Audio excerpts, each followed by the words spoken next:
మేము పోరాడతామంటే ఖచ్చితంగా పోరాటాన్ని విజయం సాధించేటువంటి ఖచ్చితంగా సాధిస్తాం. కాకపోతే ఇప్పుడు కొంచెం బలోపేతం లేము. రేవంత్ రెడ్డి అసలు హిందువుల కోసం తను ఏం చేస్తున్నాడు అనుకుంటున్నారు? చాలా చోట్లల్లా యొక్క విగ్రహాల మీద దాడులు జరిగితే దాని గురించి ఏ రోజు కూడా మాట్లాడాడు రాష్ట్ర ముఖ్యమంత్రిగా. మళ్ళీ రాబోయేటువంటి రోజుల్లో ఈ యొక్క దేవాలయాల మీద ఎక్కడ దాడులు జరిగినా శివసేన పార్టీ హిందూ దేవాలయాల మీద కావచ్చు, సనాతన ధర్మం మీద కావచ్చు, ఎవరు నోరెత్తినా, ఎవరు వాళ్ళ ఇష్టం వచ్చినట్టు మాట్లాడినా శివసేన పార్టీ ఊకున్నటువంటి పరిస్థితి లేదు.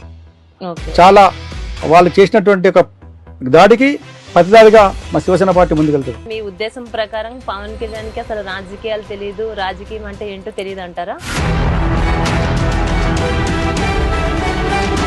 అండ్ ఓన్లీ హీరో చిరంజీవి తమ్ముడుగానే తెలుసు. ఈరోజు అక్కడ